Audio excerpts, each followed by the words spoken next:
C'est admis dans la communauté musulmane sunnite que les hadiths sont quelque chose de vrai et à suivre et qui représentent la vie du prophète. J'ai un avis, mais mon avis sera forcément en accord avec la religion. Un homme sensible et prudent pourrait être amené sur la déviance à cause de vous. C'est par rapport à tes lacunes du Coran qu'actuellement tu sois apostat maintenant. C'est ça le problème. Oui, t'es un apostat. Non, mais toi, tu dois canner, c'est différent. Le prophète, il dit quoi? Il dit celui qui change sa religion, tuez-le. Il n'y a pas que le Tout-Puissant qui a le droit de vie ou de mort sur quelqu'un. Je retire mon dislike car vous êtes quand même sympa. Mais c'est pas Inch'Allah, c'est moi qui décide.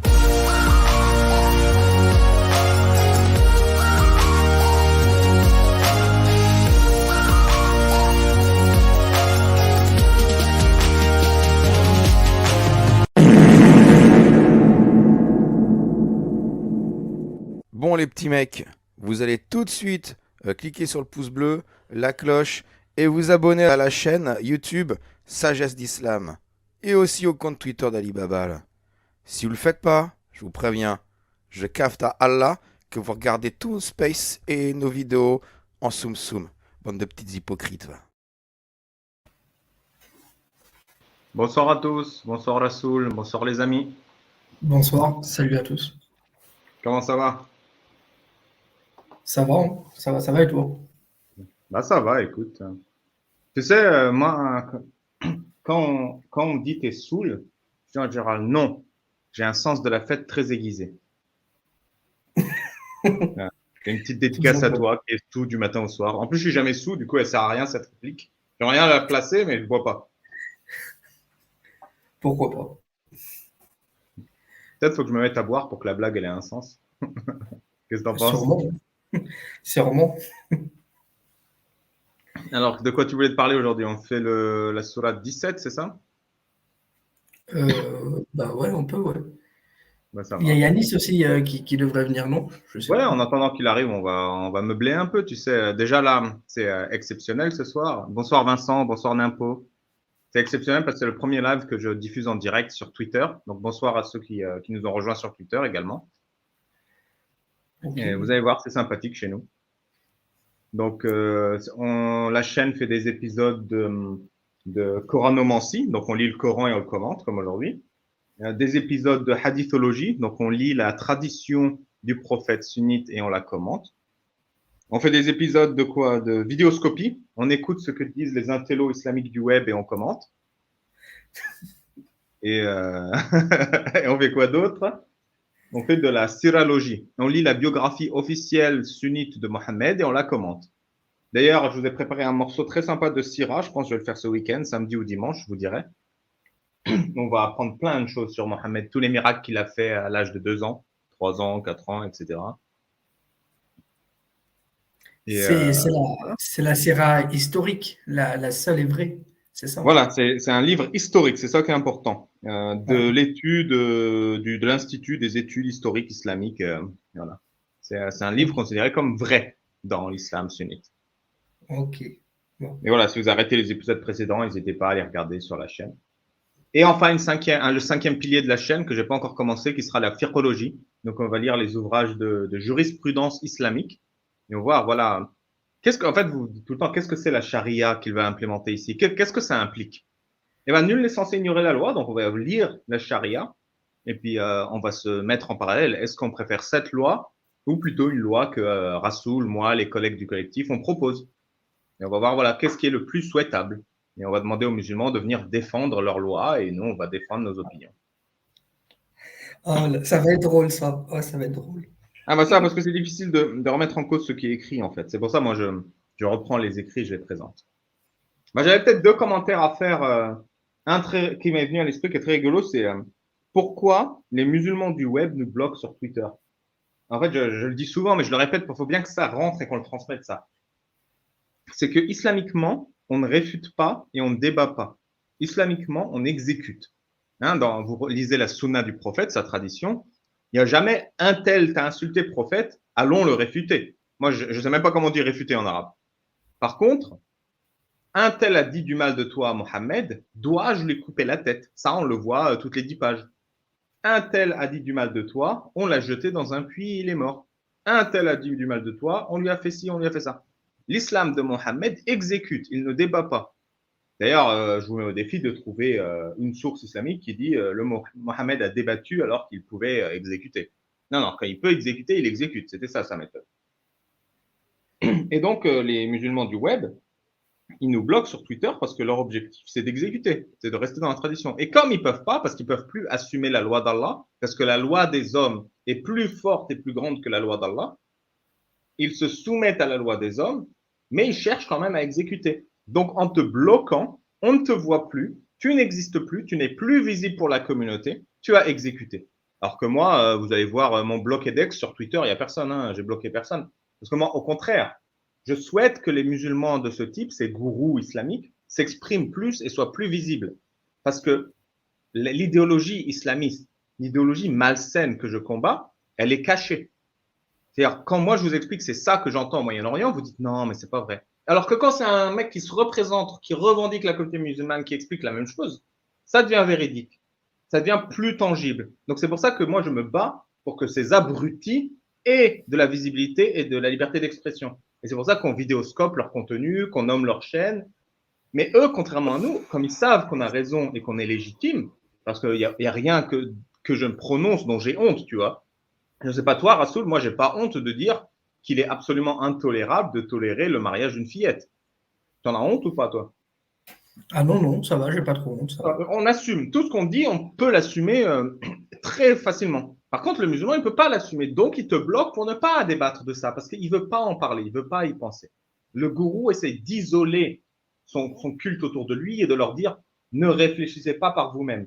Ne regardez pas le problème par vous-même. Je réfléchis à votre place. » Et nous, on vous dit, et croyez-moi main sur parole, hein, je vous le dis, et je vous mets au défi de trouver un seul gourou islamique qui vous dira la même chose. Ne me croyez pas sur parole. Vérifiez par vous-même que ce que je dis est vrai et si j'ai raison dans mon raisonnement ou pas. Et si j'ai tort, exprimez-le à voix haute.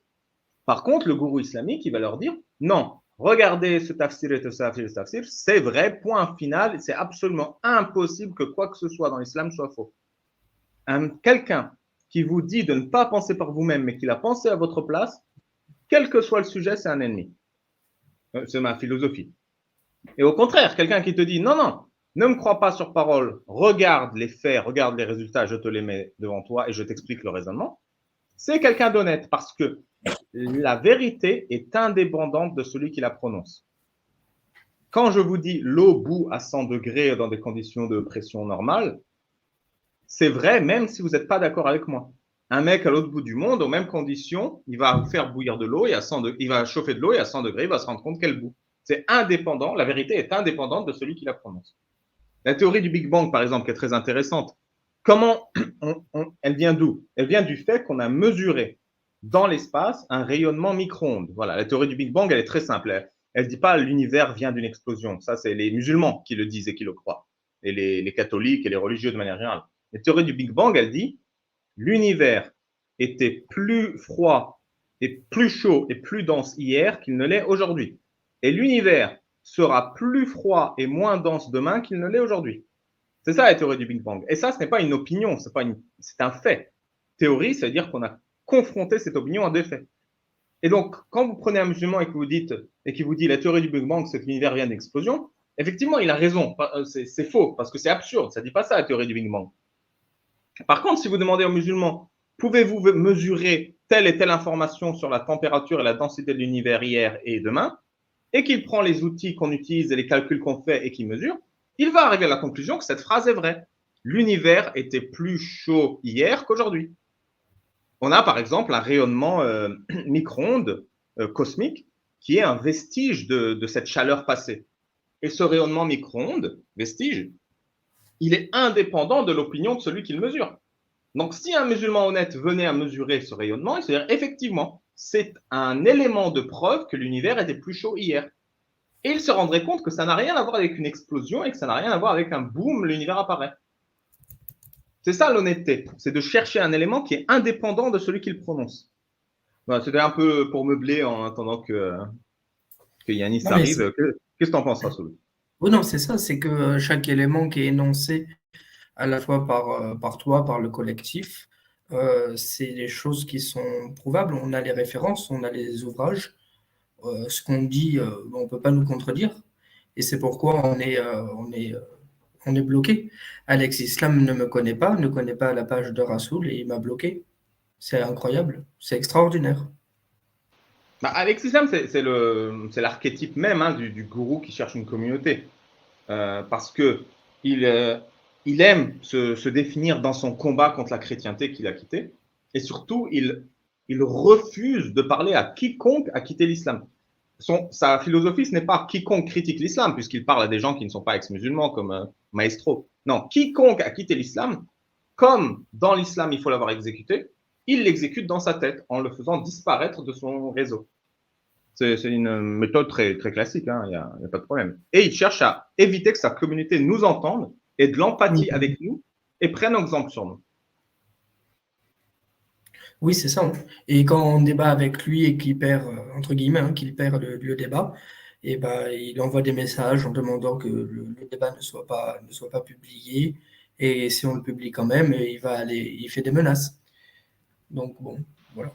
On a ce genre d'individu face à nous, alors que nous apportons des références quand même assez solides, je trouve. Mais moi, j'aime bien Alex Islam parce que sur sa chaîne YouTube et sur son TikTok, il fait vraiment des bonnes vidéos. Par exemple, faut-il frapper sa femme gratuitement? Voilà, il y a vraiment des vidéos, tout un programme hein, qu'on vidéoscopera parce que moi, j'aime beaucoup sa chaîne, elle est vraiment bien faite. C'est voilà, ça exprime clairement tout ce à quoi je m'oppose. Et comme le dit très bien Jacques, la politique, c'est l'art de créer le contraste avec l'adversaire. Mais pour créer un contraste avec l'adversaire, il faut que l'adversaire s'exprime clairement. Et donc, comme Alex Islam s'exprime clairement, il salit l'islam lui-même. Il fait un très bon travail de vulgarisation et je vous invite à comprendre l'islam en écoutant ce musulman qui a des opinions intéressantes. Bon, bah, il est à la bourre, Yanis, on va commencer sans lui. Hein. Parce qu'en plus, il voudrait payer. Allez, on va commencer sans lui. Donc, Surat al-Isra, le voyage nocturne, c'est ça hein? Ouais, c'est ça. Bah, allez, je vais la partager. Partager l'écran. Et je me disais, j'y réfléchi tout à l'heure, pourquoi on n'utiliserait pas le Coran d'Al-Dib? Bon, j'en sais rien, moi j'ai tapé Coran en ligne au pif, hein, mais si tu veux, donne-moi un lien et je le mets. Non, mais après, c'est juste. Pourquoi tu veux le Coran d'Al-Dib? Qu'est-ce qu'il a de pertinent? Il est pertinent parce que déjà, ça le fait connaître à ceux qui ne le connaissent pas, et c'est un ouvrage universitaire. Et il renvoie au verset par ordre chronologique. Je veux bien, mais après, est-ce que c'est la version la plus lue par les musulmans, tu vois? Moi, je veux voir un Coran, je tape Coran en ligne et je tombe là-dessus. Donc, ça, en fait, on nous reproche quelque chose. Moi, c'est pas à nous qu'on doit reprocher la mauvaise traduction, c'est à ce site, tu vois. Ouais, non, t'as raison. Ça, c'est ce que les musulmans lisent. Si vous me dites que c'est mal traduit, bah, c'est pas à moi qu'il faut envoyer un email, c'est à coran.com, tu vois. C'est vrai.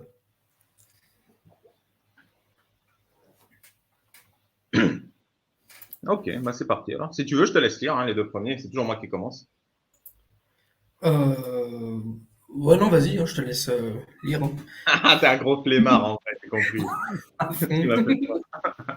Je te jure. Les apostats, tous les mêmes. Alors, au nom d'Allah, le tout miséricordieux, le très miséricordieux. Gloire et pureté à celui qui, de nuit, fit voyager son serviteur, Mohammed, de la mosquée Al-Haram à la mosquée Al-Aqsa, dont nous avons béni l'alentour afin de lui faire voir certaines de nos merveilles. C'est lui vraiment qui est l'audient, le clairvoyant. Et nous avions donné à Moussa, Moïse, le livre dont nous avions fait un guide pour les enfants d'Israël. Ne prenez pas de protecteur en dehors de moi. Bon, donc déjà, ça fait référence à quelque chose que peut-être les auditeurs ne connaissent pas. Si tu veux expliquer un peu, Rassoul. C'est quoi ce voyage? C'est le voyage nocturne. Donc, en gros, c'est considéré comme un miracle hein, dans l'islam. Le fait que Mohammed aurait du coup voyagé la nuit. Donc, ça se déroule en 2 étapes. L'Isra qui est le voyage nocturne. Et après, on a le Miraj qui est quand il monte vers les cieux. Et voilà. Donc, c'est un voyage qu'il aurait fait pour aller dans une mosquée et découvrir dans les cieux des prophètes. Ok. Et il a fait comment ce voyage véhiculé comment? Ah oui, c'est vrai, avec le Borak, qui est un âne volant dans les tafsirs. Les tafsirs, 10 pages pour décrire l'âne, c'est un truc de dingue. Ah bah tiens, tu veux nous lire t'en as un là sous la patte de la tafsir de l'âne? Attends, il faut que je le retrouve, mais ouais, j'en ai un. C'est bon, pendant que tu cherches, je peux expliquer un peu. Donc, Vas-y. petite pensée pour Farfour, oui, Al-Aqsa. Il y en a qui suivent, c'est bien.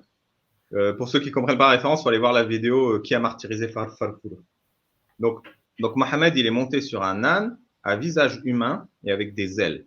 Cet âne, il l'a attaché au pied de la mosquée parce que quand Allah il envoie son âne, eh ben, l'âne, il peut quand même s'enfuir, donc il faut l'attacher. Donc, Mohamed l'attache au pied de la mosquée, il va faire sa prière, il monte sur son âne qu'il détache et il fait l'aller-retour. C'est combien Al-Aqsa distance Al-Aqsa Al-Haram 2108 km. Voilà, il fait un aller-retour. Donc 4116 km, 4216 km en une nuit. Sur un cheval. Donc à cette vitesse, déjà, le mec, il n'a pas de masque, il n'a pas de casque. Donc déjà, il y a la pression énorme qui va lui faire éclater les poumons. Mais on va dire qu'Allah, il l'a mis dans un genre de combinaison. Et voilà, il fait l'aller-retour. Puis il monte au ciel de cette mosquée. Donc il part ensuite dans l'espace. Donc voilà, encore une fois, sans combinaison. Il arrive au ciel, il rencontre tous les prophètes passés et Allah, il lui fait un petit tour du propriétaire. Parce qu'en fait, il faut comprendre que le seul être humain sur Terre, vivant à cette époque, qui sait, pas qui croit, qui sait que Allah existe et que tout ça c'est vrai, tout ce délire c'est vrai, c'est Mohammed. Et pourtant, le seul à qui Allah donne des éléments factuels, concrets, pour confirmer sa conviction, c'est le seul qui n'en a pas besoin, celui qui sait. C'est-à-dire ce petit tour-là du propriétaire, il aurait dû le faire à tous les humains. Comme ça, les humains ne croiraient plus, ils sauraient. Parce que Mohammed, il n'a pas besoin d'être convaincu. Il sait déjà, vu qu'il a vu Jibril, vu qu'il a ceci, cela. Et puis Mohammed, pour être sûr que personne ne sache, il n'a pas ramené des éléments avec lui de preuve. Par exemple, il n'a pas ramené un bout de gazon du paradis. Il n'a pas ramené, une vidéo, tu vois, un enregistrement vidéo de son petit voyage avec une GoPro sur le front. Parce que ça, pourquoi? Parce que Allah n'a pas le niveau pour lui donner ça. Ça, c'est ce que les musulmans me disent. Parce que quand je leur dis pourquoi il n'a pas ramené une vidéo, ils me disent, mais tu te fous de ma gueule. Parce qu'ils sous-entendent que Allah ne peut pas se permettre de ramener une vidéo.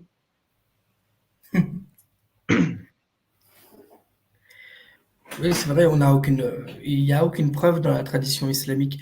Seulement des hadiths qui vont nous raconter que dans ce voyage, il rencontre, qu'il y a une discussion pour le nombre de prières, si ma mémoire est bonne. Que le prophète va être lavé de sa poitrine. Ah oui, le prophète, c'est vrai, on va le revoir dans la prochaine fois. Il se fait laver 2 fois dans sa vie. Une fois quand il a, je crois, 6 ans, mais une fois avant de voir le propriétaire des lieux. Donc ce jour-là, oui, tu as raison. Ouais, En privé, je t'ai envoyé le tafsir. Ouais, bah, je vais le mettre. Hein. Voilà, vous avez une description de Tabari, qui est un parmi d'autres. Je vous le dis. Alors que je dormais dans le Hijr, Gabriel est venu à moi et m'a secoué avec son pied.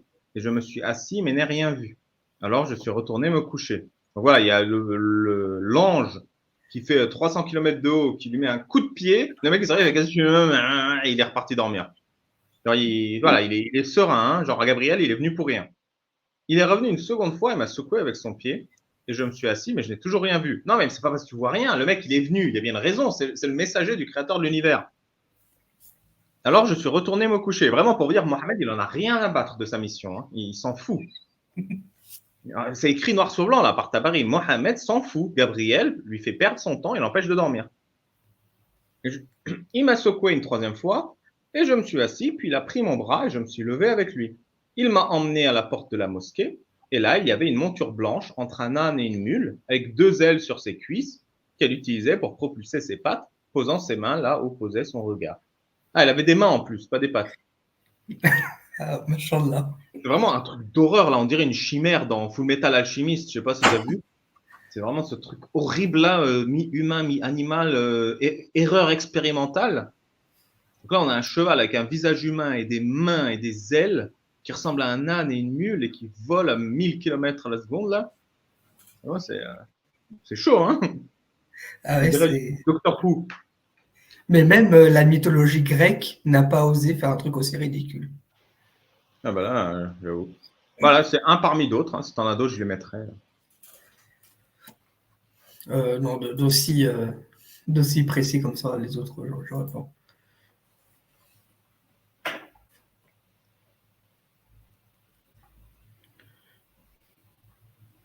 Voilà. Ouais, c'est un genre de mi-centaure, mi-pégase, mais qui tient plus de l'âne et de la mule que du cheval. Alors vraiment, c'est vraiment ridicule au maximum. Hein. Donc voilà, il fait son aller-retour et Allah dit, voilà, je dis qu'il a fait l'aller-retour, donc il a fait l'aller-retour. Et lui avons fait voir certaines de nos merveilles, ce qui ne sert à rien, parce qu'il sait déjà, Mohamed. Parce qu'il se prend des coups de pied de Gabriel, l'ange Gabriel, pour te dire, genre le gars, il sait, tu vois. Et nous avons donné à Moïse le livre dont nous avons fait un guide pour les enfants d'Israël. Ne prenez pas de protecteur en dehors de moi. Voilà. Prendre un protecteur en dehors d'Allah spirituel, c'est un crime pour Allah. Ça, c'est juste pour vous faire comprendre. 3. Ô vous, les descendants de ceux que nous avons transportés dans l'arche avec Noé, celui-ci était vraiment un serviteur fort reconnaissant. Nous avions décrété pour les enfants d'Israël. Ah oui, mais juste il lèche son pote comme ça entre deux phrases et il continue, tu vois. Moi, c'est pareil, tu vois, je lis ça et une fois de temps en temps, je fais, en fait, j'aime bien Bébert, hein, franchement, c'est un bon serviteur. Et après, on continue, tu sais. Vraiment, il l'a mis au milieu de rien. Nous avons décrété pour les enfants d'Israël et annoncé dans le livre, par 2 fois, vous sèmerez la corruption sur terre et vous allez transgresser d'une façon excessive. Oui, mais vu que ce que tu décrètes arrive, tu les as condamnés, du coup, à ça. C'est pas bien. Il aurait dû faire par 2 fois, vous aurez fait le bien sur terre et vous ne transgresserez pas, et du coup, ça ne serait pas arrivé. Et le problème est réglé. Pourquoi tu veux du mal à ces gens? Et en plus, ça rentre dans le narratif islamique qui est toujours que les Juifs, donc c'est ça les enfants d'Israël, savent pertinemment que Allah existe et que Mohammed est son messager et que l'islam est vrai et qu'ils ont décidé de manière consciente de s'allier au diable pour nuire à l'humanité. Donc ça, c'est vraiment le narratif islamique. Les Juifs savent pertinemment qu'ils sont mauvais. Alors qu'en vrai, c'est des couillons comme vous et moi, hein, ils savent rien de rien, hein, pas plus que toi ou moi ou Mohamed. Mais c'est ce narratif dans lequel on fait baigner les enfants depuis leur plus tendre enfance pour vraiment avoir une haine du juif qui est naturelle, tu vois, qui est spontanée. Parce que oui, quelqu'un qui te sait et qui te combat, effectivement, il est mauvais, je suis d'accord. Vas-y. Ce verset, il relate la destruction du temple en premier temps. Et ce qui est assez intéressant, c'est que je l'avais vu là dans mes recherches, on revoit ce passage dans un Talmud babylonien, à peu près, pas mot à mot, mais de manière assez similaire. Et en fait, c'est donc les Juifs, hein, entre eux, formant le Talmud, qui, se questionnant par rapport à la Torah, arrivent à cette déduction qu'il y aura une deuxième destruction. Et c'est bizarre parce qu'on retrouve du coup cette deuxième sanction, cette deuxième destruction qu'Allah dit dans ce verset. Donc on a des liens assez proches quand même avec la tradition talmudique. Tout à fait. Mais oui, vous avez raison, je vois dans les commentaires, ça sent l'antisémitisme dès les premiers commentaires. Tout à fait. Alors. Lorsque vint l'accomplissement de la première de ces 2 prédictions, Masha'Allah, Subhanallah, nous envoyâmes contre vous certains de nos serviteurs doués d'une force terrible qui pénétrèrent à l'intérieur des demeures. Et la prédiction fut accomplie. Alors là, de quelle prédiction il parle, de quoi il parle, on n'en sait rien, mais c'est vrai. Tu connais la prédiction? T'as un tafsir de ça? Pour la prédiction, non. J'avais pas. Le tafsir, il était assez court celui-ci, donc personne. J'ai pas plus. Ouais, personne. Mais c'est vrai. Ok. C'est ce qu'il faut retenir. Ensuite, nous vous donnâmes la revanche sur eux, et nous vous renforçâmes en biens et en enfants. Nous vous fîmes un peuple plus nombreux. Super. Si vous faites le bien, et il faut bien savoir hein, que c'est Allah qui fait des peuples plus nombreux, et c'est pas du tout corrélé au nombre de relations sexuelles que tu fais. C'est pas du tout. Il n'y a pas de corrélation entre ça. Donc, en fait, le fait que tu veuilles un enfant et le fait que tu aies un enfant, c'est totalement décorrélé dans l'esprit d'Allah. C'est indépendant. Voilà. Si Allah il veut que tu aies des enfants, tu ponds des gosses comme ça. Pas de problème. Et ça fait de toi un peuple plus nombreux. À mon avis, Allah, il a fait se reproduire son peuple par mitose. Vous voyez les cellules quand elles se séparent en deux, là? Pas pareil. Tu n'as pas besoin d'un couple. Tu te multiplies comme ça et voilà. Ça fait un peuple plus nombreux.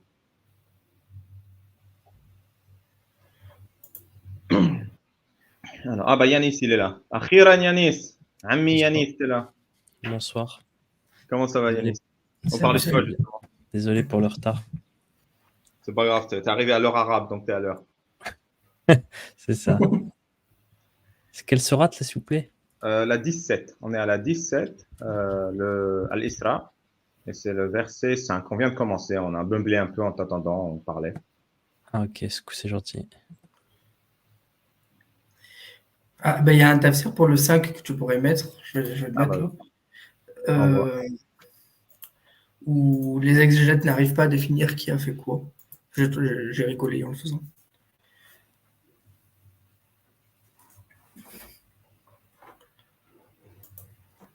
Ah, oui. Le tafsir s'appelle, d'après Tabari, mais qu'est-ce qu'il raconte Allah? C'est pas ça comme istid par hasard? Petit coquinou. Puis les gens de l'interprétation ont divergé sur ce qu'Allah a visé par ces paroles. Ceux d'une grande force concernant ce qui s'est passé de leur part lors de la première fois contre les enfants d'Israël lorsqu'ils étaient envoyés contre eux, et ceux qui ont été envoyés contre eux lors de la dernière fois et ce qui s'est passé de leur part. J'ai rien compris. Attendez, oh, mais il était bourré, c'est pas possible. Concernant ce qui s'est passé. On te demande d'expliquer un truc, il fait oui, c'est le truc qui s'est passé de leur part de la première fois contre la dernière fois, parce que la première fois et la dernière fois. Non mais attendez, sérieusement là. Lisez Tabari sans parler là, juste vous là, c'est juste pour pas dire que je suis débile là. Lisez la phrase et dites-moi qu'elle est plus claire que le Coran. Les deux sont au même niveau. Hein. Les deux n'ont aucun sens. C'est quoi ce tafsir qui est encore plus obscur que le Coran? Non, ou c'est toi qui traduis mal, je sais pas. Non, ça va. Moi, ça vaut pas Tabari là. Je vous remets Tabari un petit coup. T'as un autre Tabari là? Non, pour celui-ci, c'était. Ouais. C'est incompréhensible.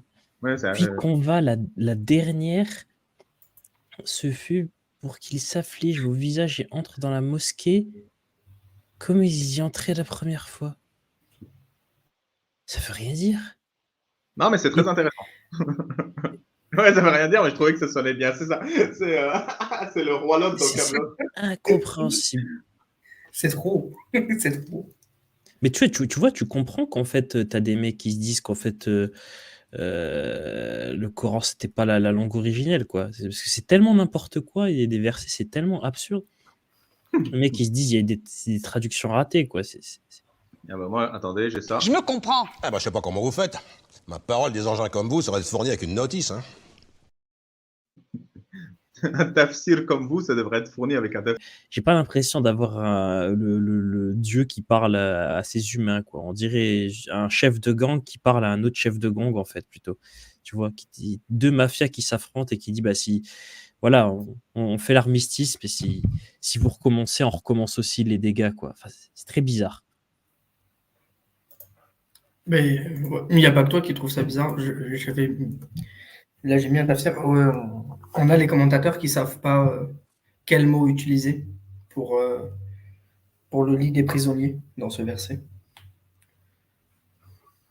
T'as dit quoi pour le lit des prisonniers? Attends, il faut que je regarde parce que j'ai dit ça sans avoir la soie, juste par rappel. Quand il parle, on est au verset 7, c'est ça? Ouais, attends, je te le partage.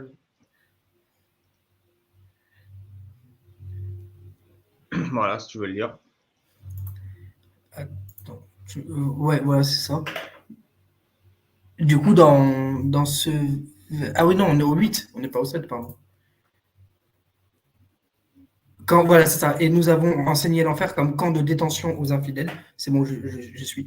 Et donc, du coup, Tabari dit que le terme qui est au camp de détention pour les infidèles est un terme qui n'est pas utilisé par les Arabes. Et on a une explication de Hassan qui dit qu'il faudrait plus le traduire comme un tapis ou quelque chose comme ça. Donc, pour vous dire que même quand le message est arrivé en primaire, donc pour les premières sources, bah, ils ne comprenaient pas eux-mêmes ce que ça voulait dire. Ça, c'est vraiment, vraiment, vraiment, vraiment passionnant. De montrer à tout le monde que le boss des exégètes, pour ceux qui ne savent pas, Tabari, c'est une référence, tu vois, dans les tafsirs, dans les explications du Coran. Et certes, il a vécu, je ne sais plus combien de siècles après, je crois que c'est 3. mais ça reste proche, voilà, en termes, au niveau de la chronologie, ça reste relativement proche après la mort du prophète. Et que le mec là te dit littéralement ce que d'autres disent, et souvent c'est les apostats des critiques de l'islam, c'est-à-dire que il y a des mots non arabes dans le Coran, ça c'est puissant quoi. Je trouve ça vraiment fascinant et ça renforce l'idée que le Coran n'était pas un livre arabe de base et que c'est peut-être hein, une mauvaise traduction. Et... Mais ça, je suis sûr que voilà, même des musulmans pourraient le lire et qu'ils n'en reviendraient pas, quoi. Que leurs propres exégètes se disent, bah, ce mot-là, on ne sait pas en fait ce que ça veut dire, c'est pas de l'arabe, mais voilà. C'est bizarre, je sais pas, imaginez-vous les gars, c'est quand même, c'est vachement chelou. On est là et il dit, bah, c'est pas arabe, je sais pas ce que ça veut dire. Et on nous dit, il faut comprendre l'arabe de l'époque pour comprendre le Coran. Et les Arabes de l'époque, ils regardent le truc, ils disent, oh bah ce mot-là, il est pas arabe, on connaît pas. C'est énorme. C'est incroyable. Au niveau de tafsir. Alors, certes, ce Coran guide vers ce qu'il y a de plus droit, et il annonce aux croyants qui font de bonnes œuvres qu'ils auront une grande récompense. Ok. Et à ceux qui ne croient pas en l'au-delà, nous nous avons préparé un châtiment douloureux. Voilà, donc les musulmans, ils sont convaincus que ne pas croire mérite punition. Donc c'est cette absurdité hein, que l'islam a industrialisée. Ne pas croire sur parole mérite une punition. Alors que l'école, elle vous apprend l'inverse. Croire sur parole, ça vous nuit à vous-même. Quand on vous dit croire sur parole, doutez. C'est bien de douter. Je reviens vite fait sur l'histoire du verset 8. J'ai eu différentes traductions, état séjour, camp de détention, prison pour infidèles. Et souvent, les amis, quand vous regardez des versets du Coran, souvent il y en a qui disent oui, mais ça c'est l'erreur de traduction, etc. Parce que certains musulmans ou non voient qu'il y a des versets qui sont traduits avec des mots différents. Donc là, le niveau 1, c'est tu te dis bah, c'est le traducteur qui a merdé, quoi. Mais je vous assure que le niveau 2, c'est quand tu te rends compte des tafsirs de Tabari, etc. Souvent, en fait, la diversité des traductions, ce n'est pas un manque de professionnalisme des traducteurs, mais plutôt une incertitude des exégèses, en fait. Ouais. Oui, c'est ça. Oui. L'homme appelle le mal comme il appelle le bien, car l'homme est très hâtif. Ah bah là, grosse science, hein, j'ai l'impression que c'est de la philosophie high level. Il y a un truc très rigolo que Jack il a dit. Je vous mets au défi de trouver une seule phrase qui n'aurait pas pu être prononcée par un bédouin du 7e siècle. Donc à chaque fois qu'on lit une phrase, gardez ça en tête. Est-ce que c'est une phrase qu'un bédouin ne pouvait pas prononcer? Oui, moi je suis d'accord. Cette phrase-là, elle n'aurait pas pu être prononcée plutôt par un bédouin, si tant est qu'il n'ait pas bu un coup de trop. Ouais, un bédouin serein, sain, comme on dit. Sobre. Sobre. Ouais, je pense qu'il faut. L'homme appelle le mal comme il appelle le bien, car il est très hâtif. C'est quoi le lien entre tout ça? Ah oui, t'es pressé, t'appelles le mal et t'appelles le bien. Hein. C'est comme ça. Parce que t'es pressé, ouais. En fait, on dirait, tu sais, dans les rédactions ta prof te demande au collège, il faut que tu fasses 20 lignes. Et tu vois, tu es à la 19e ligne, et là, le soir, tu es fatigué, voilà, le lendemain, tu dois rendre la rédaction, et tu mets une phrase comme ça, juste pour faire 20 lignes. Quoi. Là, je pense que le scribe, il en était, c'était sa soirée, il devait finir la page, et il a sorti un truc comme ça. Genre, allez, c'est bon. Allez, je vais me coucher maintenant. J'ai mes 20 lignes. Nous avons fait de la nuit et du jour 2 signes, et nous avons effacé le signe de la nuit, tandis que nous avons rendu visible le signe du jour, pour que vous recherchiez des grâces de votre Seigneur, et que vous sachiez le nombre des années et le calcul du temps. Et nous vous a expliqué toutes choses d'une manière détaillée. Ah, ça s'appelle un raisonnement panglossien. Est-ce que vous connaissez Pangloss dans Candide de Voltaire? Non. Je vous explique. Pangloss, c'est un mec qui arrive et qui dit tout est pour le mieux dans le meilleur des mondes. Par exemple, le nez a été fait de manière parfaite pour qu'on puisse y poser des lunettes. Donc, tu vois, il faut tous les raisonnements à l'inverse, Pangloss. Donc, c'est intéressant. C'est comme ça que les lunettes rentrent parfaitement dessus. Et en fait, c'est l'inverse. On a fait des lunettes pour qu'elles rentrent sur la forme de ton nez, tu vois. Et là, il fait la même chose. Il fait, vous voyez, on a fait ça pour que vous puissiez exactement calculer les années et le temps. Mais c'est l'inverse. C'est parce qu'on veut calculer les années et le temps qu'on a observé ce. On aurait pu calculer les années et le temps sur n'importe quoi, sur la pousse d'un arbre, sur la période d'évolution d'un insecte, tu vois. C'est l'inverse. On a calculé le temps à partir de ça. C'est pas que ça a été créé pour que le temps puisse être calculé. C'est un outil au service des hommes, le temps, pas l'inverse. Et je vous assure, hein, je crois, Rassoul, toi tu dois savoir, mais il y a Pouine, il a dit un truc du genre, il y a une phrase sur, je sais plus, sur 2, sur 3 ou sur 4 qui est incompréhensible dans le Coran. Et regardez, qu'est-ce que ça veut dire ça? Nous avons fait de la nuit et du jour 2 signes. Non. Donc tu te dis, bon voilà, pour l'instant ça va. Il y a 2 signes, le jour et la nuit, et voilà, on ne sait pas trop ce que c'est que des signes, mais bon voilà, on va dire que c'est 2 signes. Et nous avons effacé le signe de la nuit. Ça veut dire quoi ça? Ça veut dire quoi? Avant, la nuit, elle était visible? C'était quoi? Enfin, tu vois ce que je veux dire? Ça veut rien dire. On ne sait pas ce que c'est signe, hein, mais apparemment, ça a été effacé pour la nuit. Et là, juste après, on te dit, tandis que nous avons rendu visible le signe du jour. Mais ça veut dire quoi? Ça veut dire qu'avant, la nuit, elle était visible. Enfin, c'est incompréhensible, je vous promets. Et vraiment, je veux vous assurer que dans ce que je dis, je n'essaye pas de faire passer le Coran pour plus bête qu'il est. Je me contente de lire là actuellement. Je sais pas si c'est. Dites-moi, ça veut dire quoi dans le chat? Est-ce que vous comprenez ce que ça veut dire? Nous avons effacé le signe de la nuit. Ça veut dire quoi? Sans que quelqu'un vous l'explique, est-ce que vous comprenez cette phrase? C'est ça qui est important.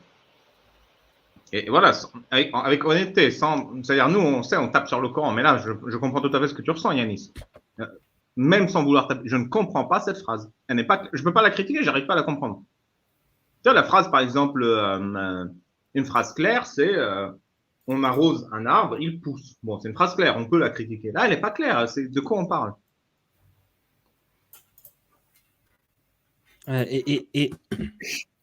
Au niveau du fait que le Coran est littéralement incompréhensible, moi j'ai une théorie là-dessus, que j'ai déjà lue, hein, mais que c'est, vous savez, il faut s'imaginer à l'époque. Hein, voilà, on est en Arabie, voilà, on est entre nous comme ça, avec nos sandales et nos peaux de bêtes, etc.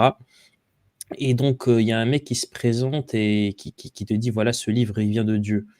Et je pense qu'il y a un côté... tu sais, c'est comme l'art, en fait.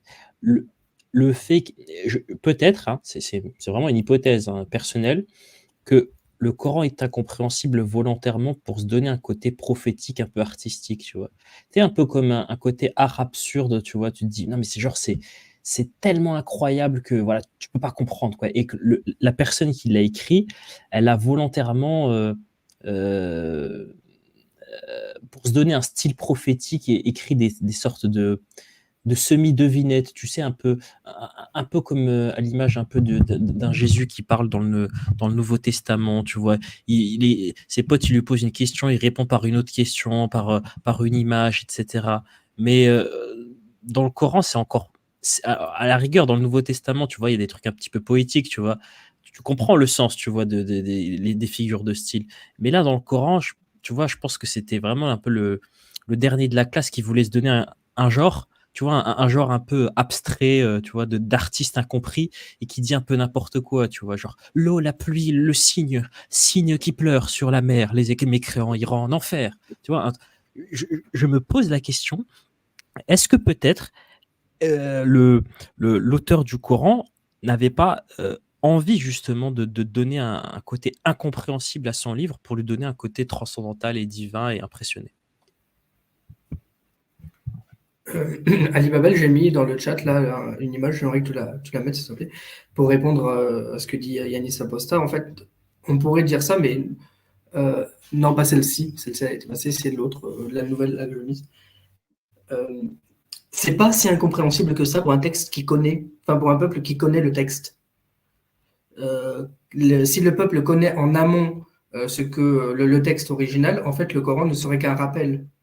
Donc peut-être poétique, mais au final, ça parle aux gens. Par exemple, là, dans l'image qu'il y a, c'est écrit donc le jour et la nuit nous révèlent une résurrection, la nuit se couche, le jour se lève, le jour s'éloigne, la nuit arrive. Bah, le Coran reprend ce passage-là en le rendant plus poétique, mais du coup, celui qui le lit, normalement, doit connaître la Bible. C'est comme ça que les islamologues comprennent que le texte arrive dans une population où la Bible est déjà connue.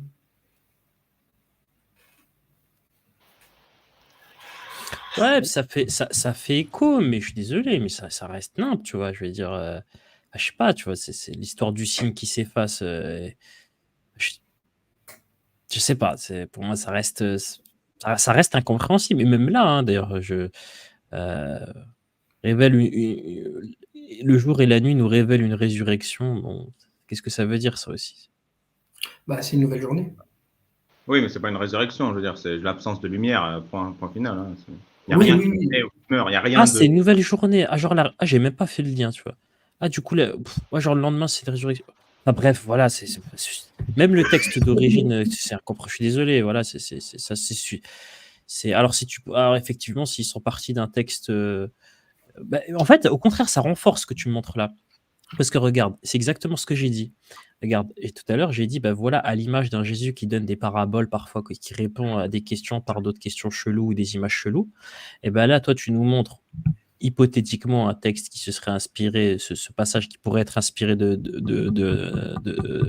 texte chrétien, qui lui-même est incompréhensible. Donc ce que je disais, en fait, c'est que c'est un peu dans la tradition prophétique, entre guillemets prophétique, sous-entendu des arnaqueurs abrahamiques, d'avoir des textes incompréhensibles, quoi, et de dire, bah voilà, le jour, la nuit, résurrection, le signe, et puis à la fin, tu finis par et les mécrans iront en enfer, quoi.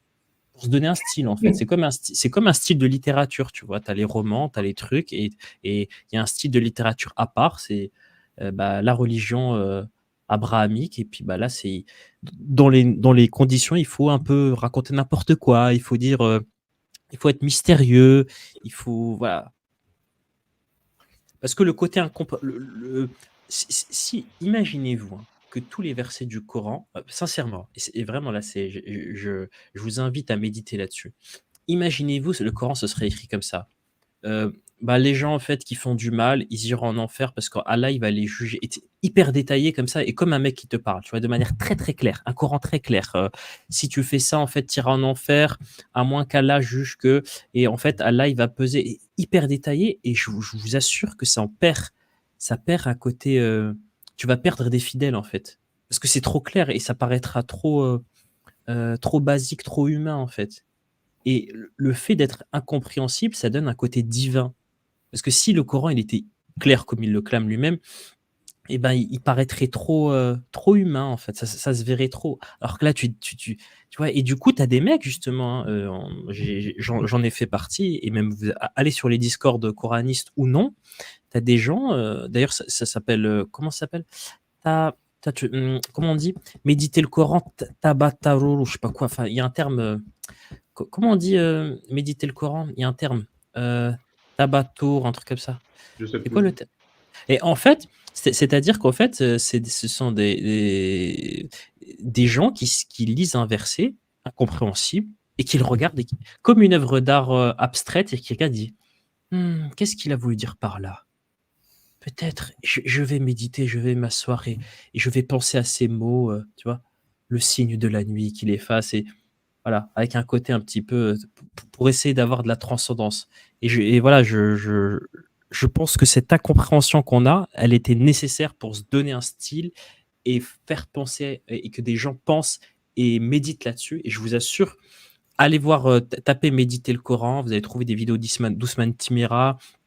Allez sur les discords religieux, vous allez voir des gens qui vont dire ouais, on médite le Coran et qui sur des phrases toutes simplettes comme ça qui n'ont pas trop de sens, ils vont parler, ils vont des heures et tout, ils vont dire ça t'évoque quoi ça et voilà.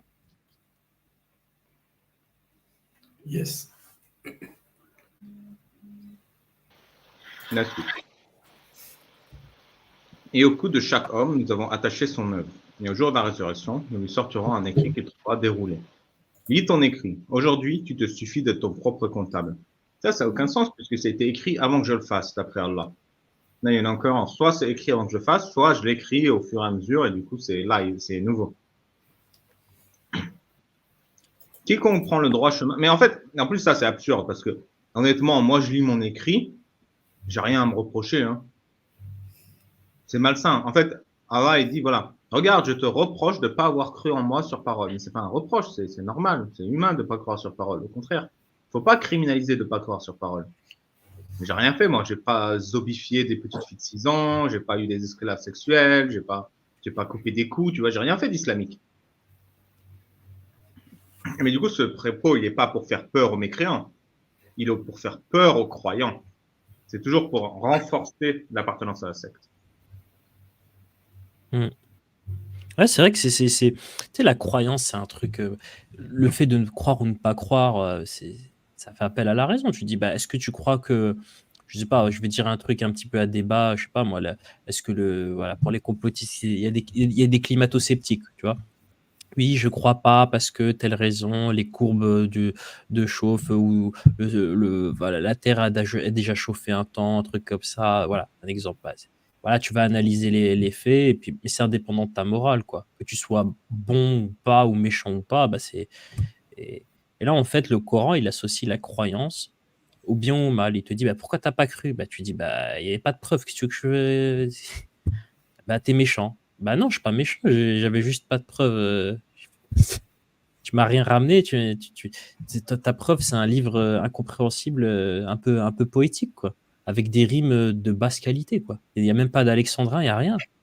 Parce que les gens, ils vantent l'éloquence du Coran, mais dites-vous que le Coran, il n'y a aucune régularité dans les rimes, il n'y a aucune règle. C'est-à-dire que parfois il y a des rimes, parfois il n'y en a pas.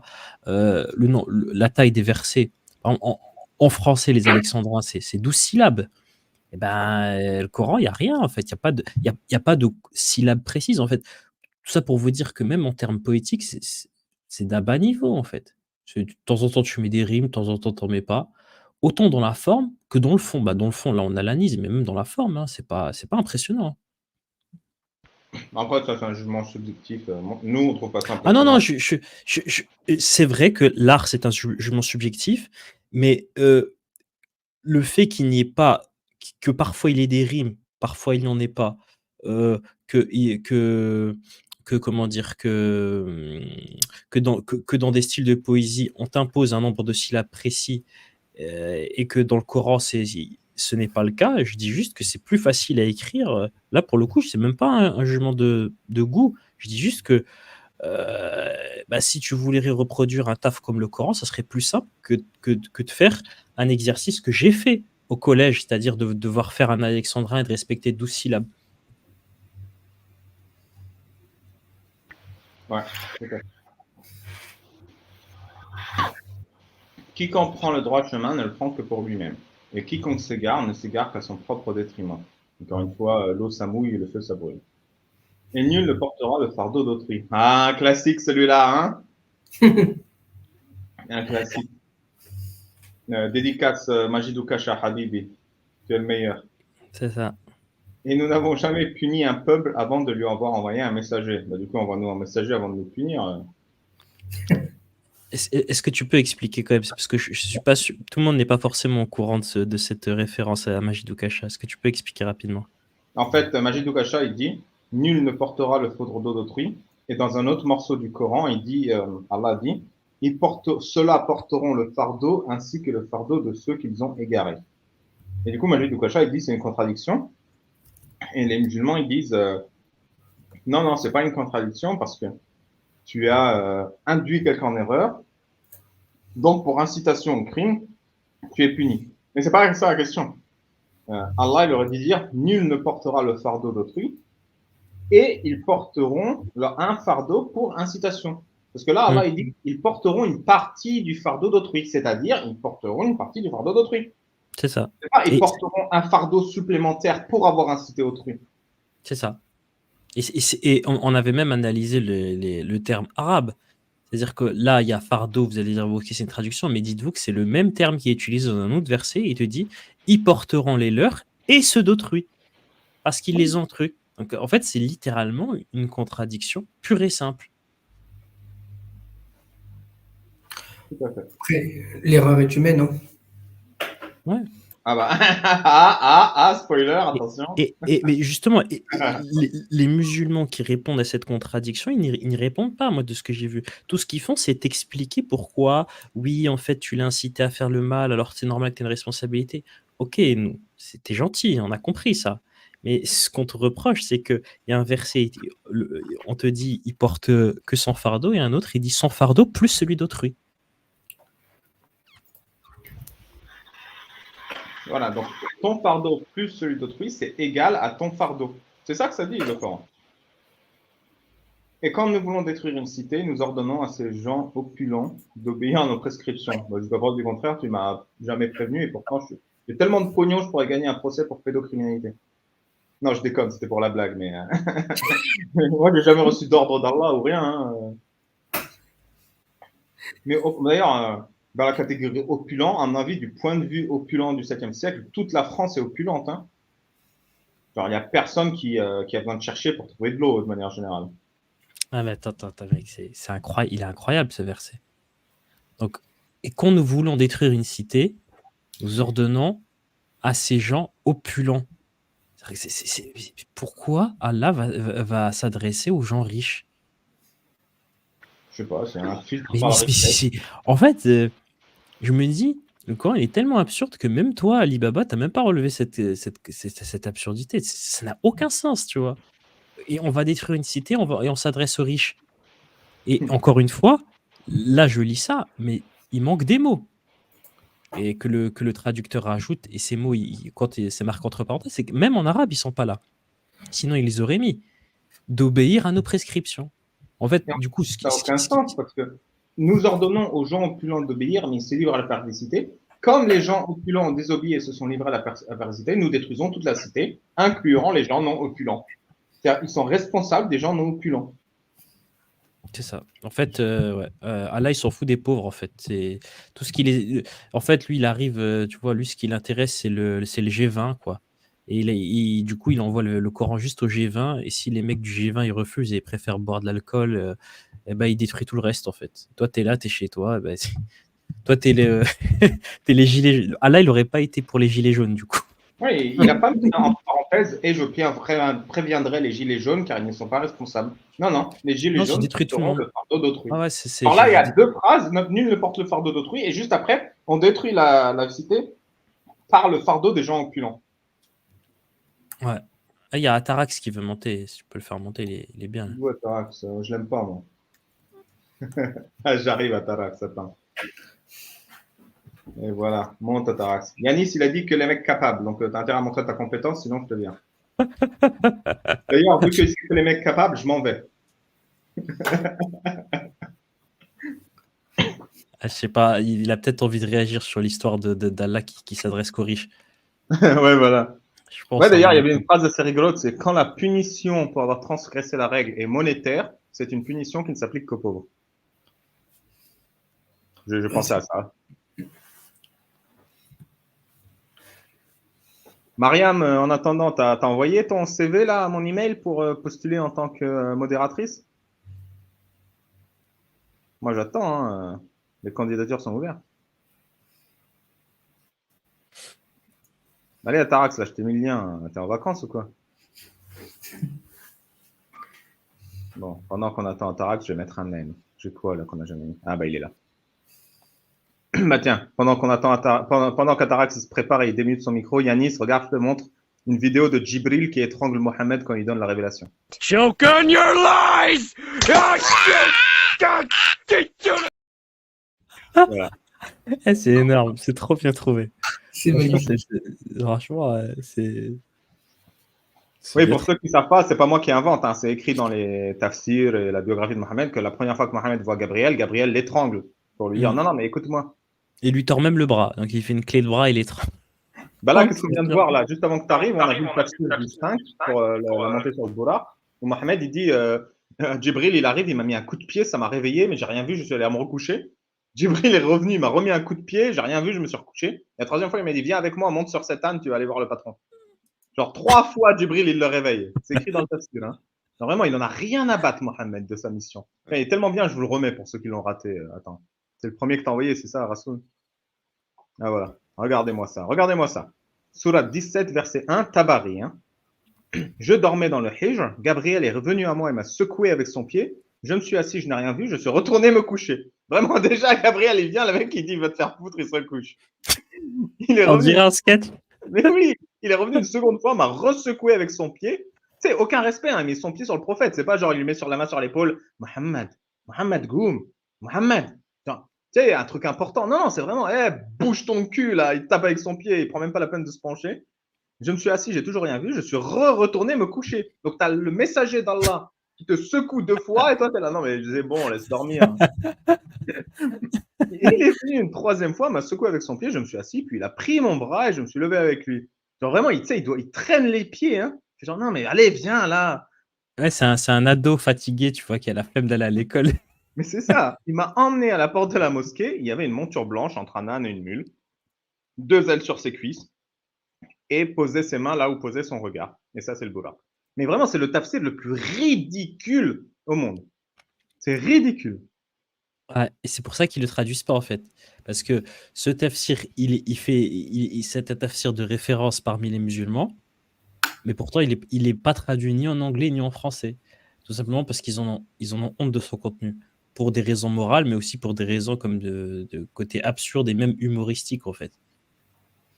Et j'en tiens pour preuve littéralement un cheikh qui l'a dit dans une vidéo, malheureusement que je n'ai pas trouvé, mais croyez-moi sur parole, qui dit, une fois il y a des étudiants, ils sont venus me voir en religion qui avaient une bonne intention, ils m'ont dit on va traduire le tafsir de Tabari en entier. C'est un tafsir énorme, hein, c'est très volumineux, c'est un gros travail, donc il faut une équipe. Et il les a mis en garde contre le fait de faire ça. Il a dit vous allez causer plus de mal à l'islam que de bien, laissez ce truc en arabe. Si vraiment il y a des gens qui sont motivés, ils n'auront qu'à apprendre l'arabe pour l'atteindre, mais il ne faut pas le mettre à la portée de tous parce que vous allez causer du mal à l'islam. Donc en fait, on a un aveu d'un cheikh qui nous dit qu'en fait, ils ont honte en fait, de ce que là, on est en train de vous afficher. Et je tiens à saluer et à remercier le travail remarquable de Rassoul Insolent qui vous traduit cela, qui vous affiche en arabe et en français. Et de manière, c'est un travail inédit. Que là, vous avez des choses inédites qu'on tente de cacher. Et nous, les apostats critiques de l'islam, on vous les montre, mais bien clairement traduit avec la page, la référence, sans coupure, contrairement à un certain Jésus musulman qui nous écoute sûrement, qui lui, quand il te met des tafsirs de Tabari, etc., eh ben, il te met tout en arabe. En fait, il fait la même chose que le cheikh, c'est-à-dire, même si il prend, il dit, bah voilà, c'est marqué dans le tafsir de Tabari, le mec, il fait une vidéo en français, mais il va te mettre une page entièrement en arabe. Et il va te dire, voilà, c'est écrit. Pour que toi, tu vois pas que la ligne d'après, Tabari le contredit, tu vois. Donc, il va mettre toute la page en arabe et il va dire, bah voilà, c'est écrit. Donc, je remercie Rassoul pour cet énorme travail de traduction qu'il a fait. Merci. Hello tout le monde. Ça va. Salut.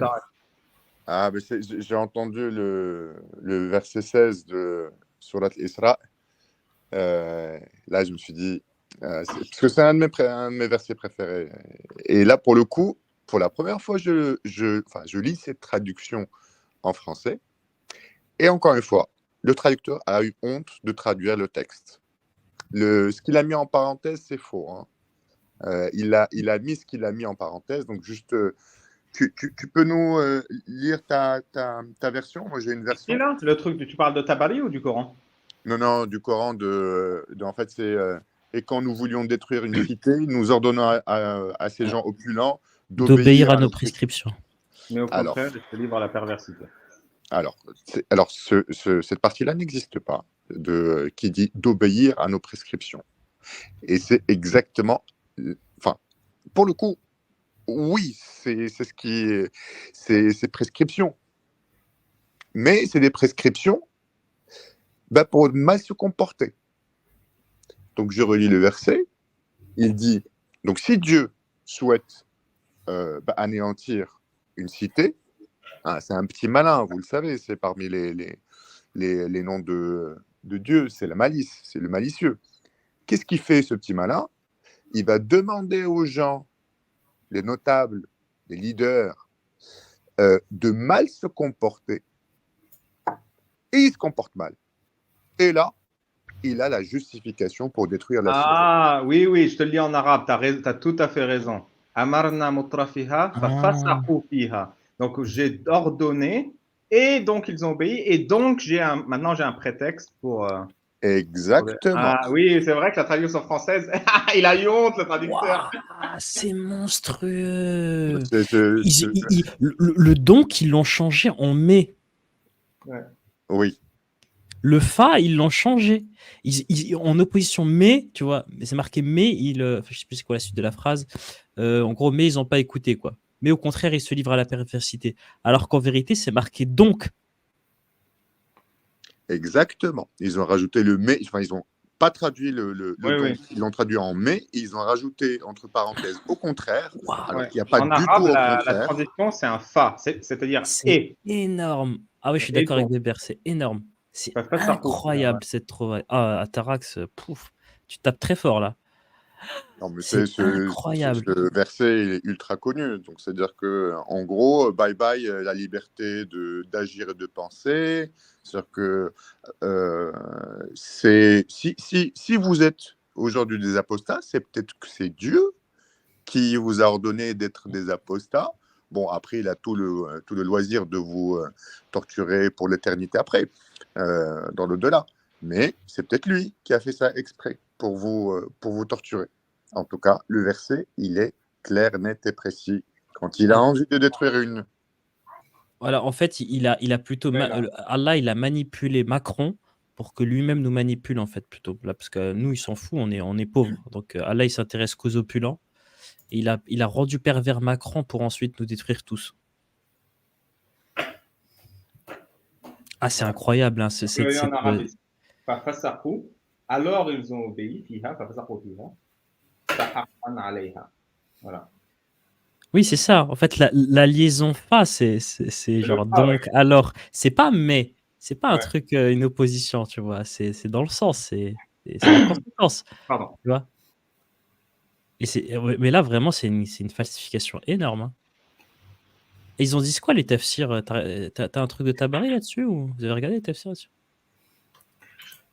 Tabari, lui, non, le seul truc qu'il dit, en fait, Tabari, pour le verset 16, c'est que il y a des groupes de lecteurs, enfin, qu'il y a des gens qui savent pas le lire, le verset, parce qu'il y a un alif trop long. Mais ils sont pas d'accord aussi sur qui a ordonné de combattre quoi. Ils savent pas. C'est ce qui est écrit dans Tabari. Je mets l'image que j'avais fait, mais ça aide pas trop. Moi-même, j'avais pas compris le tafsir quand je le lisais. Ouais. Je regarde Ibn Kathir. Attends, qu'est-ce qu'il dit? Ah, c'est incompréhensible.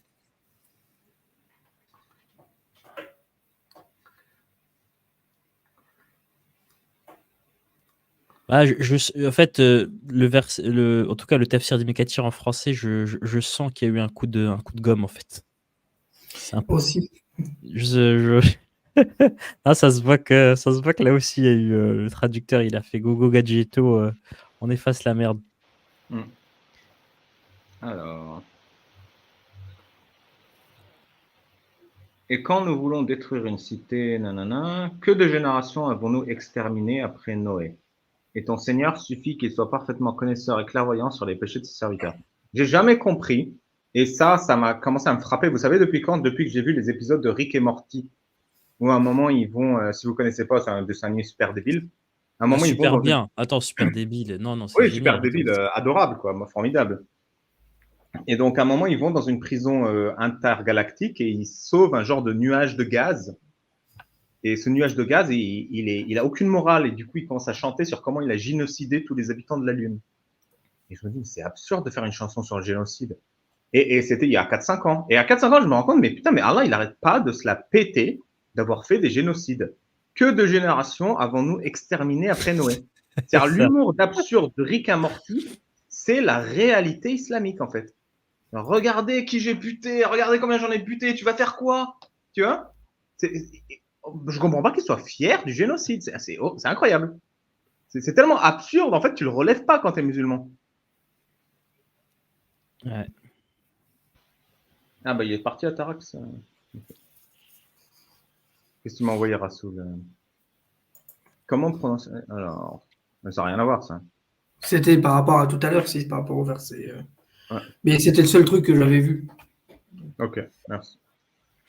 Merci en tout cas, Rassoul. C'est un excellent travail que tu fais de tafsirisation en français. Ils l'ont dit dans les commentaires, moi je le redis. Voilà, donc il se la pète sur le génocide. Et comme il a fait des génocides, bah, il est parfaitement connaisseur et clairvoyant sur les péchés. Quiconque désire, vas-y, ouais.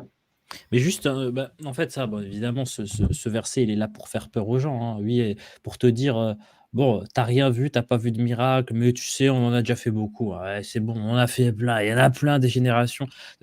Mais bon, je pense que Allah, il a fait une pause, visiblement, parce que nous, nous-mêmes, on blasphème régulièrement. Il y a des tas de mécréants qui ont blasphémé. Et ça fait des siècles, hein, c'est même pas que des mecs se moquent de l'islam, c'est pas que d'aujourd'hui, hein. Mais il se passe rien en fait. Là, il a fait une pause. Voilà. Ah, il en a fait trop là. Il parle verset 17 après Noé, il en a fait trop. Donc là, je pense que ça l'ennuie de détruire des cités et des pervers. Donc là, il est en pause là.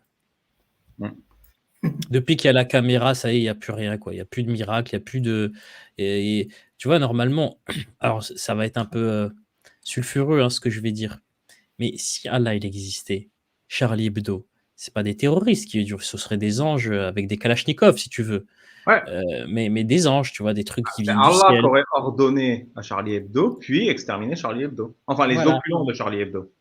Et en fait, c'est là que le blasphème, il est intéressant, c'est que, en fait, l'existence du blasphème en soi, sachant qu'il ne se passe rien, et vu que les anges ne se qui sont là-haut dans le ciel ne descendent pas pour punir les blasphémateurs, et ben les musulmans, ils sont tellement gênés qu'ils le font eux-mêmes, tu vois.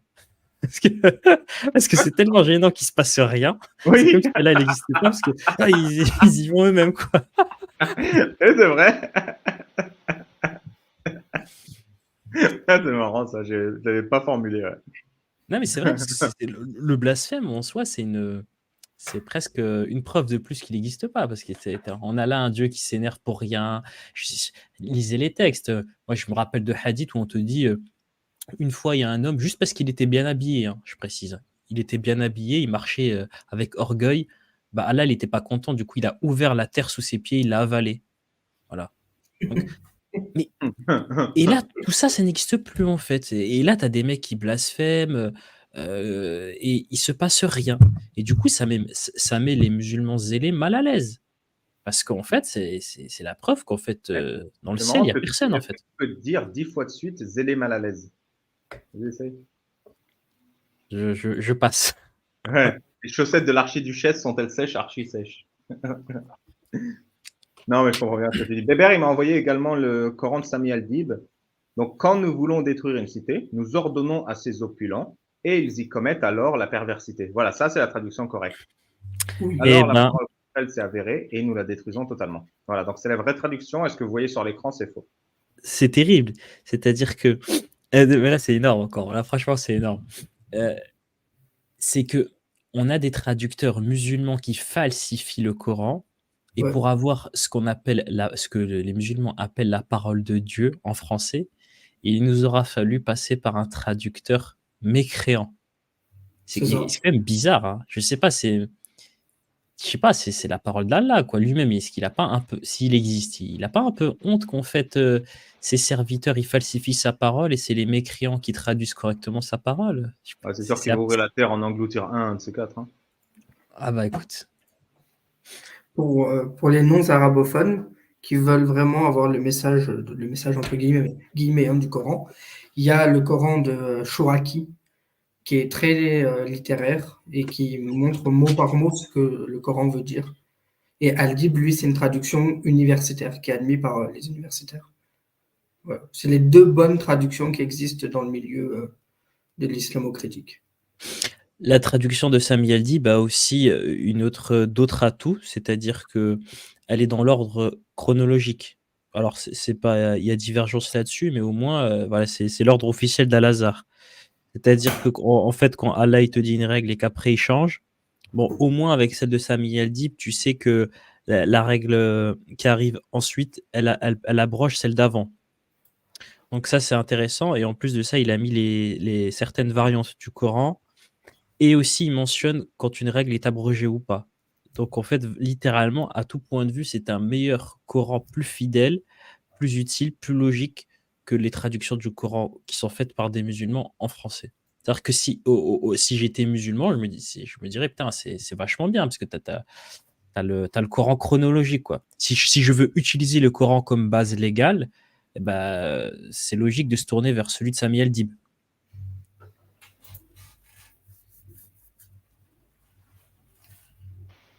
Merci. Alors, quiconque désire la vie immédiate, nous nous hâtons de donner ce que nous voulons, à qui nous voulons. Puis nous le assignons l'enfer où il faudra mépriser et repousser. Voilà. L'islam criminalise l'amour de la vie présente, de la vie immédiate. Et encore, encore une fois, c'est pas marqué vie, là, tu vois, vie c'est entre crochets. C'est quiconque désire immédiate. Et il manque encore des mots. C'est pour ça que je vous dis que je pense que parce que s'il manquait pas de mots à la rigueur, on pourrait se dire c'est des mauvaises traductions, tu vois, parce que vraiment les islamologues se posent véritablement la question. Et quand je dis les islamologues, c'est pas des gens qui détestent l'islam, qui ont des problèmes, des islamophobes, etc. C'est juste des gens qui étudient, ce sont des scientifiques qui étudient et qui cherchent juste à comprendre, comme dans plein d'autres domaines, comme dans la Bible, comme dans la science en général, dans les sciences dures. Et donc, ils sont étonnés que le Coran soit aussi incompréhensible. Et là, on voit verset après verset qu'il manque littéralement des mots. Donc, ça peut pas être juste un problème de traduction, parce qu'à la rigueur, je sais pas, tu traduis d'une langue, je sais pas quoi, du syriaque ou d'autres choses. Bon, tu traduis, mais tu vas quand même faire des phrases qui ont un sens dans ta langue. Non, mais ça, c'est beaucoup demandé. Non, mais tu vas pas oublier des mots. C'est pour ça que je crois en cette hypothèse d'un Coran volontairement flou, parce que le flou, il laisse place à l'imagination et donc à la carotte et à la manipulation. Ouais. Donc du coup, là, non, vie n'est pas présente, en fait, là, dans ce verset. Donc, quiconque désire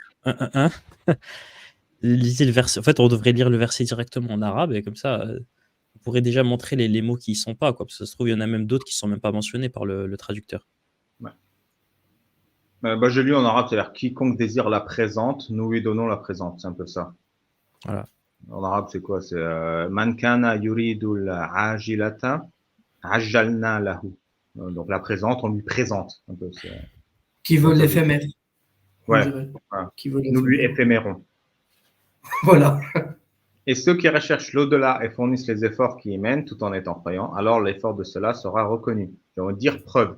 Pareil, là, il y a un épisode de Rick et Morty dont je me souviens très bien, où tu as un extraterrestre qui va voir Rick et qui lui fait est-ce que tu peux m'exécuter, s'il te plaît? Et Rick fait oui, bien sûr. Et là, Morty fait mais qu'est-ce que c'est que ce délire? Il fait oui, c'est dans sa croyance, en fait, quand ils se font exécuter par un héros, ils vont au paradis. Et sinon, ils vont en enfer. Et là, il dit bon, ils vont prendre un resto. Et là, Rick, il fait bon, je vais aux toilettes et quand je reviens, je t'exécute. Et là, t'as Morty qui lui dit mais comment tu sais? Comment je sais quoi? Comment tu sais que si tu te fais exécuter par un héros, tu vas au paradis? Et si tu ne sais pas, tu vas en enfer. Et je dis je le sais parce que je le sais. Non, mais est-ce que tu as des preuves? Je me souviens même de la phrase do you have evidence? Et là, l'extraterrestre fait evidence? Des preuves? Des preuves?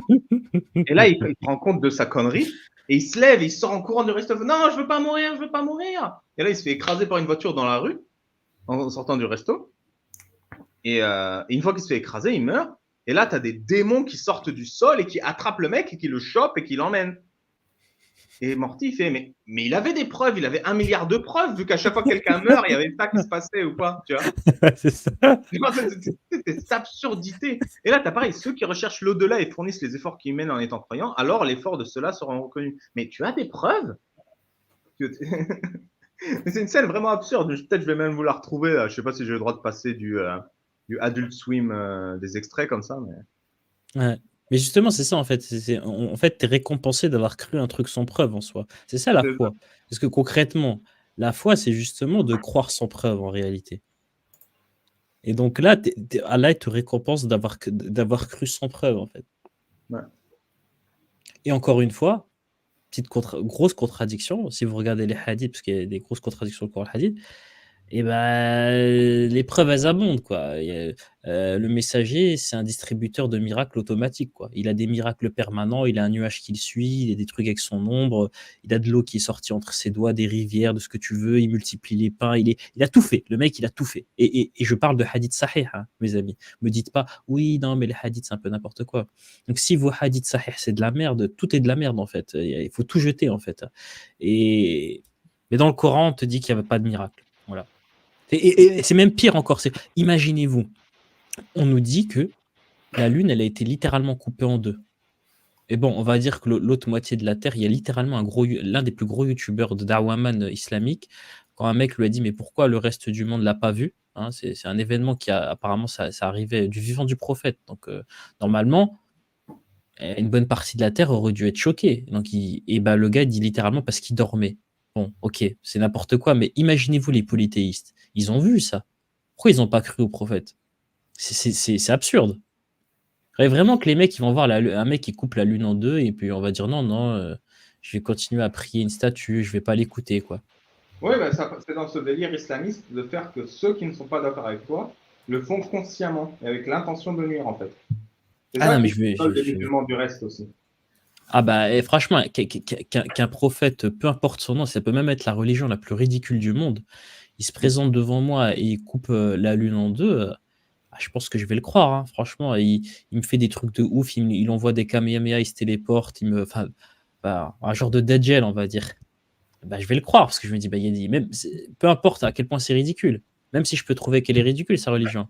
Et là, on nous explique qu'en fait, les polythéistes, ils voyaient des tas de miracles du matin au soir et ils n'ont pas cru. Ils ont même fait la guerre. C'est bizarre, quoi. C'est bizarre, les gars. C'est peu probable. C'est pas crédible du tout.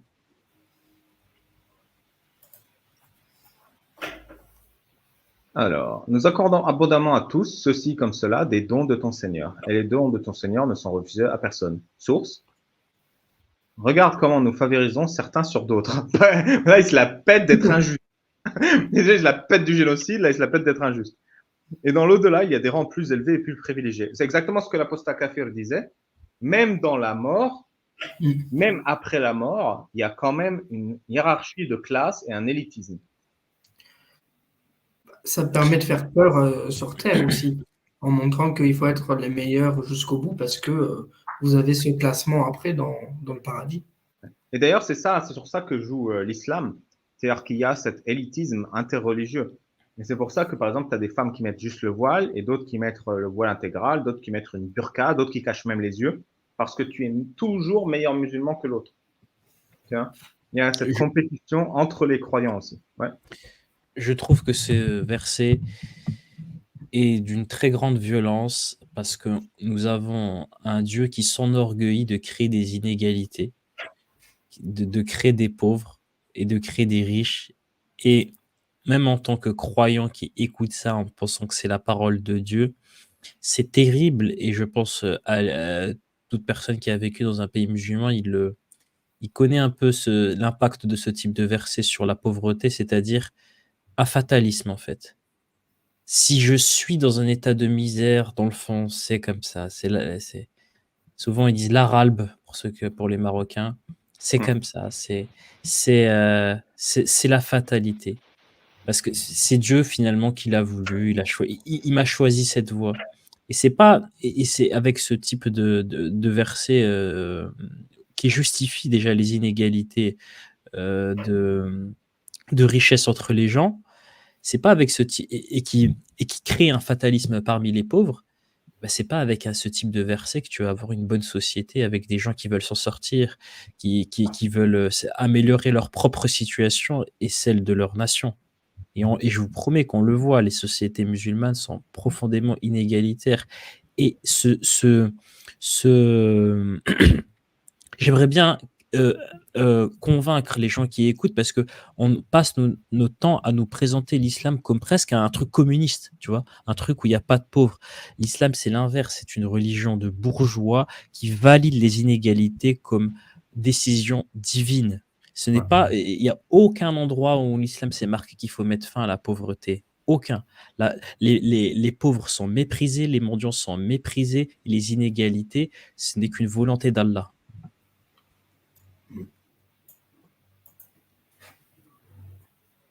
N'assigne point à Allah d'autres divinités, sinon tu te trouveras méprisé et abandonné. Voilà, tu as les menaces. Si tu ne crois pas sur parole, voilà ce qui t'arrivera. C'est cool, merci.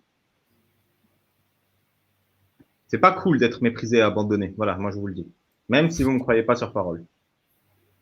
Et ton Seigneur a décrété, n'adorez que lui et marquez de la bonté envers les pères et mères. Si l'un d'eux ou tous deux doivent atteindre la vieillesse auprès de toi, alors ne le dire point fi. La taqol lahuma offen. Ça c'est le joker, tu sais. Les musulmans, ils ont le joker métaphore et les parents, ils ont le joker la taqol lahuma offen. Et ne les brusque pas, mais adresse-leur des paroles respectueuses. Des commentaires? Ah oui, j'en ai beaucoup, mais je veux pas trop monopoliser la parole. Je vous laisse commenter en premier. Vas-y, je pense que je vais finir à 9h, comme ça j'ai une petite pause pour manger avant le live de Bébert à 9h30.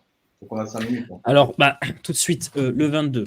Alors, allez, les gens, écoutez-moi, sincèrement. Alors, ce verset nous explique que si on ne croit pas en Allah, on se retrouvera méprisé et abandonné.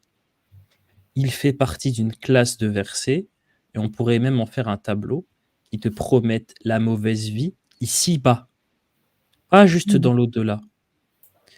Problème, déjà c'est pas le cas, c'est même l'inverse. Voilà, la plupart du temps, les musulmans ils sont plutôt en difficulté, mais là n'est pas la question. D'autres versets disent l'inverse. Ils te disent que les mécréants auront la belle vie. Donc il faut savoir, est-ce que les mécréants ils ont une belle vie?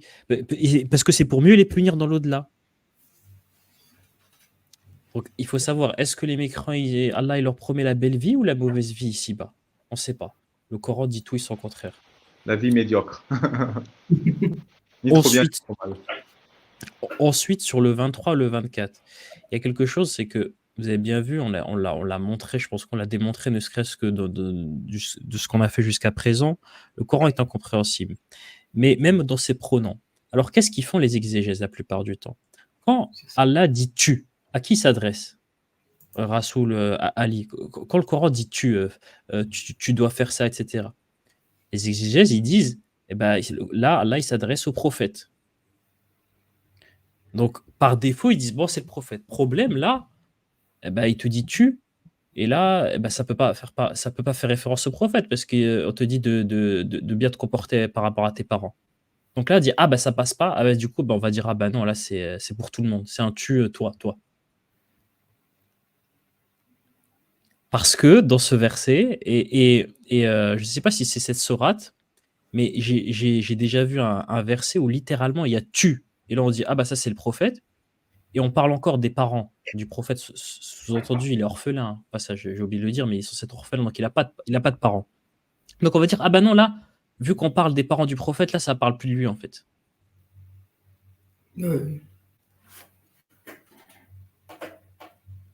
Donc à qui s'adresse le Coran, c'est pas. Bon. Est-ce qu'il s'adresse à moi? Est-ce qu'il s'adresse au prophète? Est-ce que...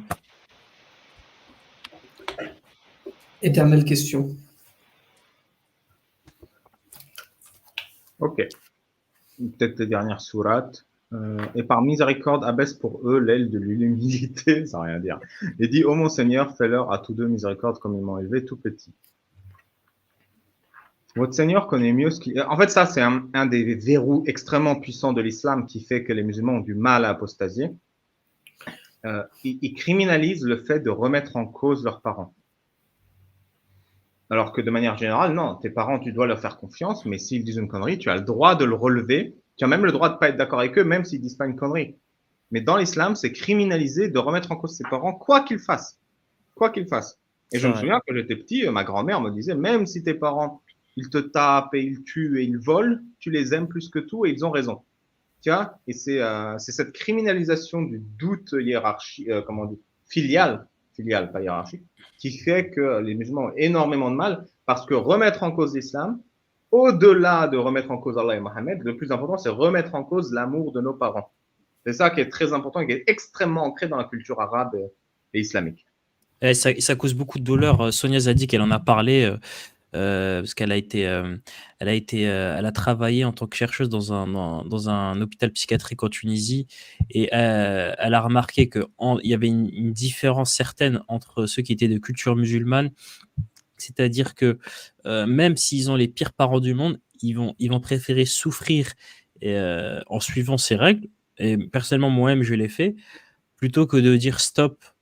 Parce qu'en fait, il y a un hadith qui te dit littéralement, et je le connais bien parce que je l'ai appliqué moi-même, et qui te dit si tu coupes, je sais plus, c'est les liens familiaux, le lien avec les parents, bah tu coupes les liens avec je sais plus si c'est le trône de Dieu ou Allah. Mais grosso modo, en fait, si tu n'écoutes pas tes parents, tu vas aller en enfer, quoi. Si tu te prends la tête avec tes parents, tu vas aller en enfer.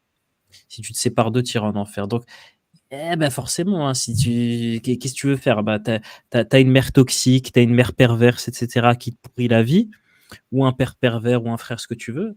Et bah, tu vas rester avec, patienter, en baver toute ta vie jusqu'à en devenir fou et finir en asile. C'est ce qu'elle nous a expliqué, Sonia Zadig. Elle a vu des gens fous et elle a dit qu'il faut un temps énorme à faire comprendre à ces gens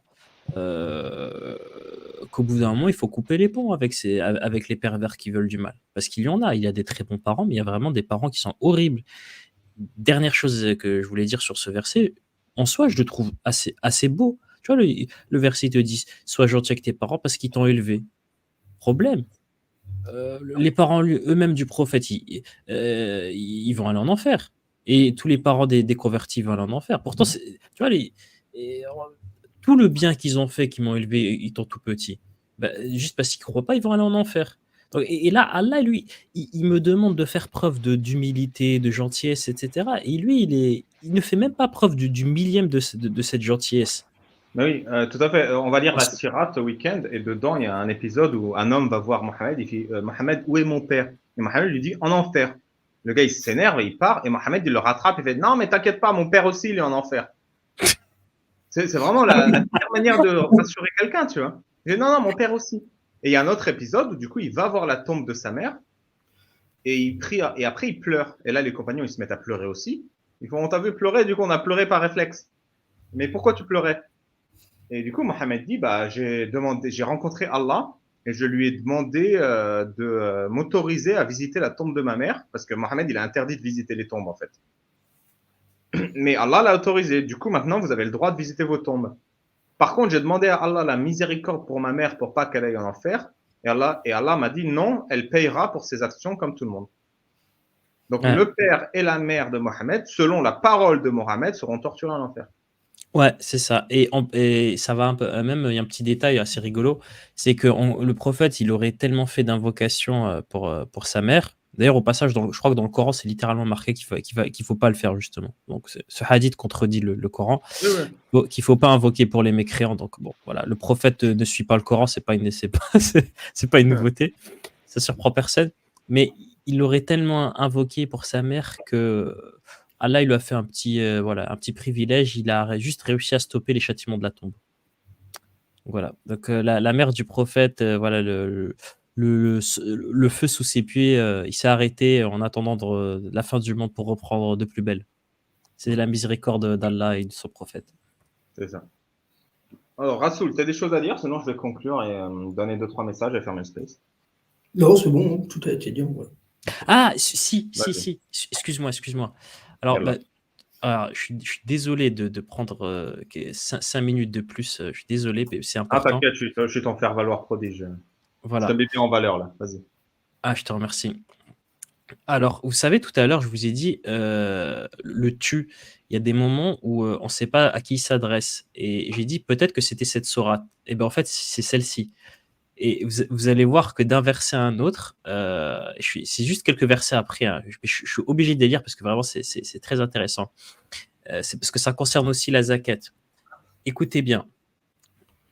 Donc, on dit, le verset 29, on te dit, ne porte pas ta main enchaînée à ton cou. Donc, ne sois pas avare et n'étends pas trop largement. Sinon, tu te trouveras blâmé et chagriné. Donc là, qu'est-ce que ça veut dire?